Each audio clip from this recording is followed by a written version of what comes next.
Imagine for a moment a beverage company owning the sixth largest naval fleet in the world. Sounds implausible, right? But it happened. Picture this. The year is 1989, the height of the Cold War. Pepsi, a seemingly innocuous soft drink company, finds itself at the helm of a sizable naval force. Yes, you heard it right. Pepsi, the soda giant, had a naval fleet that ranked sixth in the world. So how did a soft drink company like Pepsi end up with such a formidable naval power? Let's dive into history. Our story starts in 1959, at the height of the Cold War, a time of tension and suspicion between two world superpowers, the United States and the Soviet Union. But it was also a time of cultural exchange and intrigue, as both nations sought to understand each other better. In this tense atmosphere, something unprecedented took place. The American National Exhibition in Moscow. This was a showcase of American consumer goods, technology, and lifestyle, designed to impress upon the Soviet people the superiority of American capitalism over Soviet communism. In the midst of this exhibition, a unique event unfolded.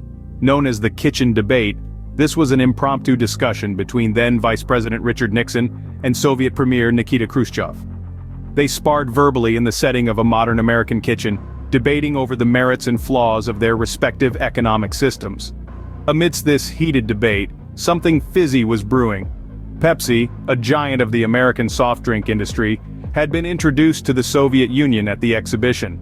The Soviets, who had never tasted anything like it, were intrigued by this capitalist concoction. It was sweet, it was fizzy, and it was quintessentially American. The introduction of Pepsi to the Soviet Union was a significant moment. It represented not just the introduction of a new beverage, but a taste of the American lifestyle. It was a symbol of the capitalist dream, in a country where such dreams were often suppressed. This was a monumental step for Pepsi.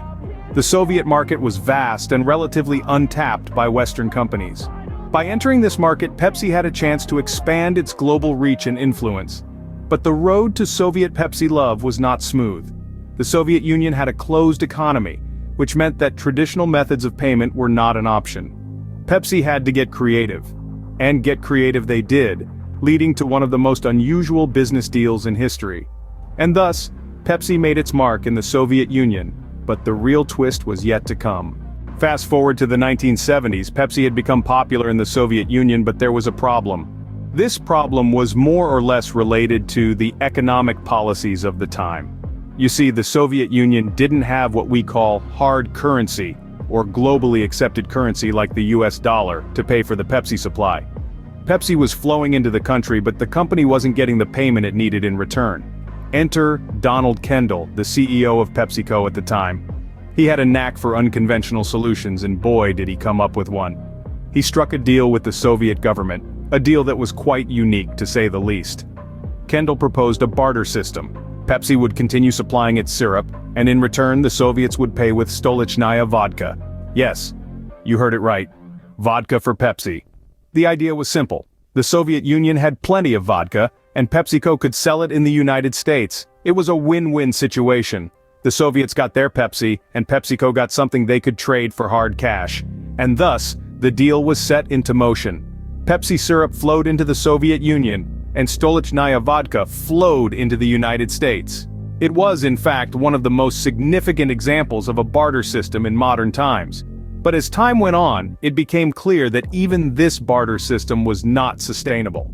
The vodka was not enough to cover the cost of the Pepsi supply.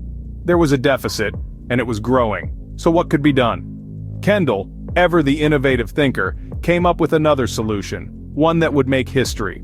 If the Soviets didn't have hard currency, they did have something else, a fleet of naval vessels. And so the stage was set for one of the most unusual business transactions in history. But even this barter system was not sustainable. The solution? A fleet of naval vessels. In 1989, Pepsi and the Soviet Union struck a remarkable deal. This was not your everyday business transaction. The Soviets, eager to quench their thirst for the iconic American beverage, found themselves in a pickle. They didn't have the hard currency Pepsi required. Instead, they offered something much more unconventional, a fleet of naval vessels. This fleet was no small affair. It comprised 17 submarines, a cruiser, a frigate, and a destroyer. That's right, folks. The same company that brought you your favorite fizzy drink was now in possession of a naval armada. In exchange, the Soviet Union received $3 billion worth of Pepsi.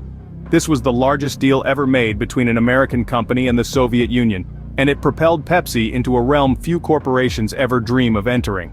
Suddenly, Pepsi found itself the owner of the sixth largest naval fleet in the world. It was an astounding development. This soft drink company, known for its catchy jingles and celebrity endorsements, had become a naval power overnight. It was a surreal twist that could only have happened during the final days of the Cold War. This fleet didn't come with any military power, of course. Pepsi wasn't about to start patrolling international waters, but nonetheless, the company found itself in a unique position. With tens of thousands of tons of steel at its disposal, Pepsi had resources that most companies could only dream of. Pepsi's naval fleet was a symbol of the bizarre and unexpected turns of global commerce. It was a testament to the lengths nations would go to connect with the rest of the world, even in the face of political and economic barriers, and it was a vivid reminder of the power of an iconic brand. Yes, a beverage company had just become a significant naval power. But what happened next? Owning a naval fleet is one thing, but managing it is a whole different ballgame. You see, Pepsi found themselves in deep waters quite literally with their newly acquired naval fleet. But what does a soft drink company do with a fleet of 17 submarines, a cruiser, a frigate, and a destroyer? Well, they sold it. Yes, you heard it right.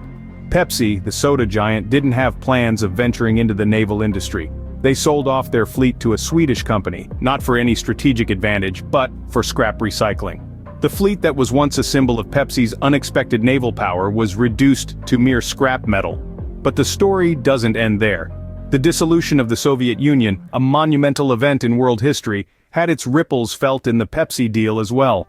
Remember, the entire deal was born out of the need for the Soviets to pay Pepsi in a currency that was valuable outside their borders. But with the dissolution of the Soviet Union in 1991, this complex deal lost its ground. The Russian economy was in shambles. The ruble, which was the Soviet Union's currency, lost its value dramatically. This meant that the value of the deal, which was initially worth $3 billion, depreciated significantly. In the blink of an eye, Pepsi's grand deal turned sour. The company, which had once boasted about being a significant naval power, found itself navigating uncharted waters. The deal that was meant to be a win-win for both parties turned out to be a nightmare for Pepsi. Despite the financial loss, Pepsi managed to stay afloat. They continued their operations in Russia, becoming one of the first American companies to penetrate the post-Soviet market. It was a rough ride, but Pepsi emerged, resilient as ever, from the storm. And just like that, Pepsi's reign as a naval power came to an end, but the story left a lasting impact. So what can we take away from this unusual tale? Well, let's recap. In a world where nations are typically the ones boasting about their naval prowess, we saw a soft drink company, Pepsi, momentarily hold the title of the sixth largest naval fleet in the world. Not by any strategic military plan, but as a result of an unprecedented barter deal with the Soviet Union in the late 20th century. This Pepsi-Soviet saga is a testament to the lengths companies will go to expand their market. In this case, Pepsi found itself navigating the choppy waters of international trade during the Cold War, ultimately accepting an unconventional form of payment, a fleet of decommissioned naval vessels.